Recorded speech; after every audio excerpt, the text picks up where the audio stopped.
तो पिछले एपिसोड में सिंजू ने अपने ही जैसे दिखने वाले एक डुप्लीकेट को क्रिएट किया था और इसके अलावा उसने एक बहुत ही पावरफुल फॉर्मेशन को एक्टिवेट भी कर लिया था। जिसके बाद अगले सीन में हम देखते हैं कि 27 दिन गुजर गए हैं और अब यांसियांग बॉर्डर के पास वाली सिचुएशन बहुत ही बुरी हो चुकी है, क्योंकि अभी तक इनके बीच में हुए इस फाइट की वजह से लगभग 1 लाख सोल्जर मारे जा चुके हैं और इसके अलावा इसकी वजह से 4 लाख निर्दोष लोगों की जान भी चली गई है। और हम देखते हैं कि यहाँ के आसपास की जगह की हालत बहुत ही बुरी हो चुकी है। इसके बाद एल्डर मो की बातों से पता चलता है कि इन्होंने सिटी स्टार गार्ड और फॉरबिडन आर्मी के 2,60,000 आदमियों को खो दिया है, जिसकी वजह से अब डलाउ गोल्डन सेक्टर और सेंसियाओ हॉल को रोकने के लिए इनके पास में बहुत ही कम पावर बची हुई है। तभी इसी बीच टियानचुंग कहने लगता है कि सिंजू ने हमें 30 दिनों तक इनको रोकने के लिए कहा था, जिसके बाद वो यहाँ की सिचुएशन को पूरी तरह से अपने कंट्रोल में कर लेगा। इसलिए टियानचुंग कहने लगता है कि 30 दिन में से 27 दिन गुजर गए हैं, जिसकी वजह से अब वो और 3 दिनों तक इनको बहुत ही आसानी से रोक सकता है। लेकिन तभी उसकी यह बात सुनकर एल्डर मो कहता है कि मैंने सुना कि सिंग्युन सारे मेटल मटेरियल को कलेक्ट करने के बाद 10 दिनों से गायब है और इनको अभी तक उसके बारे में कोई भी न्यूज नहीं मिली है, जिसकी वजह से यह बात एल्डर मो को बहुत ही अजीब लगती है। लेकिन अब इसके पीछे की वजह किसी को समझ में नहीं आती है, जिसकी वजह से इसके बारे में कोई भी कुछ नहीं बोल पाता।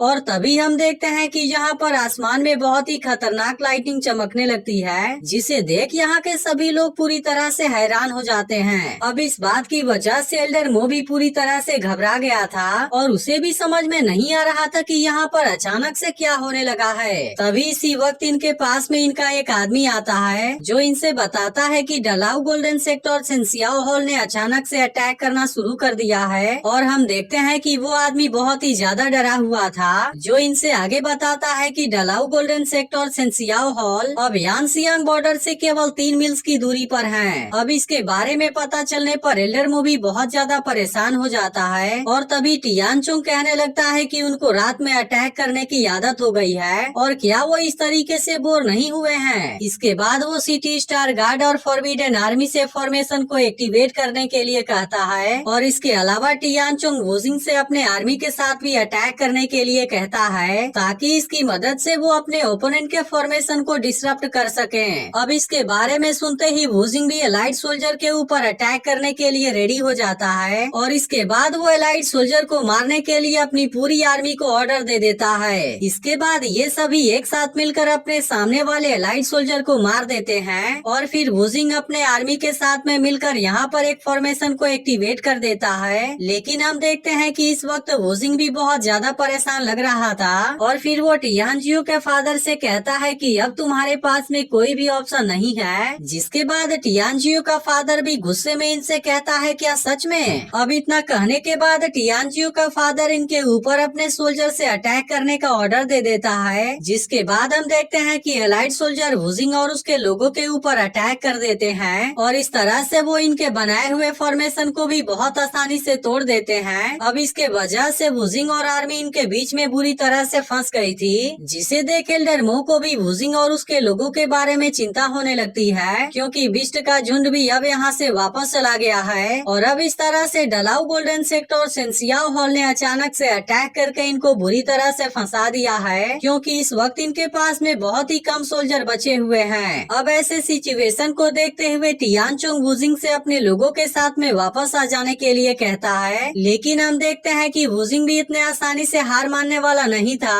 और इसके बाद वो एलाइट सोल्जर के ऊपर अटैक करके उनको मारना शुरू कर देता है। लेकिन तभी इसी बीच यहाँ पर और भी एलाइट सोल्जर आ जाते हैं, जो कि अपने शील्ड का यूज करके यहाँ पर कोई पावरफुल फॉर्मेशन को एक्टिवेट कर लेते हैं, जिसकी वजह से वुजिंग अब इनके ऊपर अटैक नहीं कर पाता। लेकिन हम देखते हैं कि वुजिंग अभी भी इनके सामने हार मानने के लिए रेडी नहीं था और इसके बाद वो इनके बनाए हुए फॉर्मेशन को तोड़ने की कोशिश करने लगता है, जिसे देख एक मास्टर कहने लगता है कि अब तुम इनके बीच में बुरी तरह से फंस गए हो, इसलिए अब इनके साथ में फाइट करने से कोई भी फायदा नहीं है। लेकिन इन सभी बातों के बावजूद भी वुजिंग को अपने जान के बारे में कोई चिंता नहीं होती और इसके बाद वो टियानजियो के फादर के ऊपर अटैक करने की कोशिश करता है। लेकिन अब टियानजियो का फादर इसके अटैक को बहुत ही आसानी से रोक देता है और इसी के साथ वो वुजिंग के ऊपर अपने एंशिएंट बेल के पावर का यूज करने की कोशिश करता है। इसलिए इसलिए वुजिंग भी अब इनके ऊपर अटैक करने के लिए पूरी तरह से रेडी हो गया था। लेकिन हम देखते हैं कि टियानजियो के फादर को इस बात के बारे में कोई भी चिंता नहीं थी और इसके बाद वो वुजिंग से कहता है कि मैं भी देखता हूँ कि कैसे तुम हमारे इन अटैक से बच पाते हो। इसके बाद एक बार फिर से वो अपने लोगों से यांगसियांग बॉर्डर को तोड़ देने का ऑर्डर दे देता है, जिसके बाद को सुनते ही बहुत सारे एलाइट सोल्जर अटैक करने चले जाते हैं। लेकिन वुजिंग अब किसी तरह से एल्डर मो के पास में आ जाता है, जिसके बाद एल्डर मो उससे पूछता है कि क्या तुम ठीक हो। लेकिन हम देखते हैं कि वुजिंग को अपने बारे में ज्यादा चिंता नहीं थी और इसके बाद वो कहता है कि इसमें कोई भी हैरानी नहीं है कि इन्होंने रात के समय अचानक से अटैक कर दिया, जिस बात की वजह से पता चलता है कि उन्होंने बिस्ट के झुंड को मार दिया होगा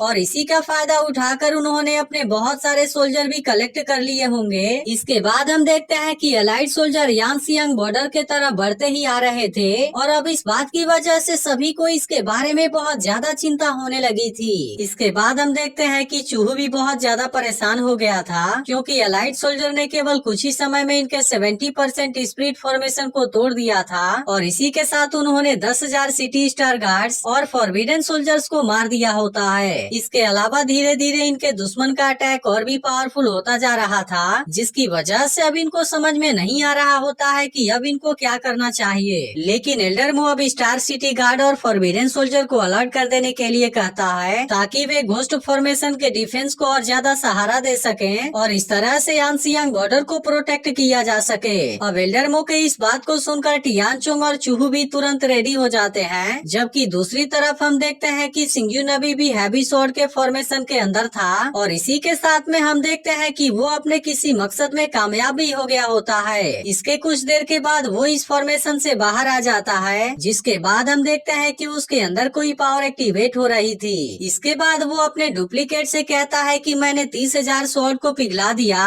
और इसलिए अब आगे के काम की जिम्मेदारी मैं तुम्हारे ऊपर छोड़ देता हूँ। अब सिंग्यून के इस बात को सुनते ही उसका डुप्लीकेट यहाँ से चला जाता है और फिर यहाँ के सारी पावर को हैवी स्वॉर्ड के अंदर एब्जॉर्ब कर लेता है। लेकिन अब वांजियान पवेलियन के लोग भी इतने खतरनाक पावर को देख पूरी तरह से हैरान हो गए थे। वहीं दूसरी तरफ हम देखते हैं कि टियानजियो के फादर ने वुजिंग के आर्मी के ऊपर अटैक करना शुरू कर दिया है, जिस बात की वजह से वुजिंग अब बहुत ही ज्यादा परेशान हो गया था और अब इसके तुरंत बाद ही वो टियानजियो के फादर के अटैक का सामना करने भी चला जाता है। लेकिन यह देख टियानजियो का फादर कहने लगता है कि 3,60,000 सोल्जर्स में से केवल 50,000 सोल्जर्स बचे हुए हैं और इसके अलावा हमने तो तुम सभी के बनाए हुए घोस्ट फॉर्मेशन को भी खत्म कर दिया है, जबकि हमारे तरफ अभी भी 3 मिलियन एलाइट सोल्जर बचे हुए हैं, जिसकी वजह से इस फाइट में हमारे सामने तुम्हारा टिक पाना बहुत ही ज्यादा मुश्किल है। इसलिए वो इनसे कहने लगता है कि अगर तुम अभी भी मेरे सामने हार मान लेते हो तो सकता है कि उसके बाद मैं तुम सभी को जिंदा छोड़ दूं। लेकिन हम देखते हैं कि एल्डर मो किसी भी कंडीशन में हार मानने के लिए रेडी नहीं था और इसके बाद वो टियानजियो के फादर से कहता है कि अगर हम में से कोई एक भी जिंदा बचा रहेगा उसके बाद भी हम तुम्हारे सामने अपना हार नहीं मानेंगे। इसी के साथ वो टियानजियो के फादर से यह भी कहता है कि भले ही इस समय हमारी सिचुएशन पूरी तरह से बिगड़ी हुई है, लेकिन ऐसा भी हो सकता है कि हम तुम्हारी बात को गलत साबित कर दें। तब इसके इस बात पर टियानजियो का फादर हैरानी से कहता है, क्या तुम्हारे पास अभी भी हमें हराने के लिए कोई चांस मौजूद है? और अब ऐसी बातें करके वे सभी एल्डर मो का मजाक उड़ाना शुरू कर देते हैं, जिसके बाद एक मास्टर कहने लगता है कि तुम सभी की कल्टीवेशन और ताकत सिंग्यून से बिल्कुल भी कम नहीं है, लेकिन इन सब के बावजूद भी तुम सभी ने उसके सामने सरेंडर कर दिया।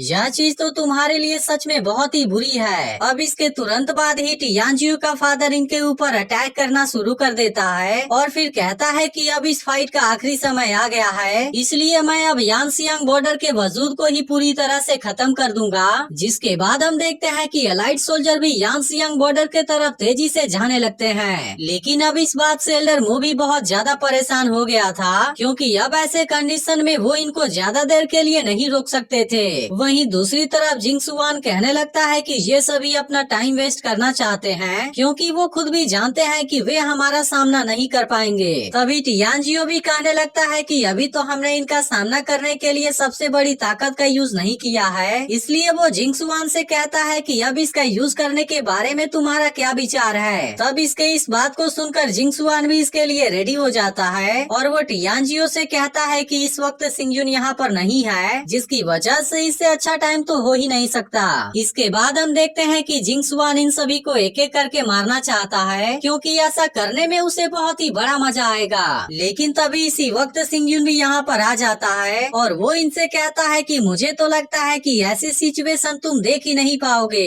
इसके बाद एपिसोड यहीं पर एंड हो जाता है। लेकिन अगर आपने इसके पिछले एपिसोड को मिस कर दिया हो तो लेफ्ट वाली वीडियो जरूर देख लेना, और अगर एक्सप्लेनेशन अच्छी लगी हो तो वीडियो को लाइक भी जरूर कर देना।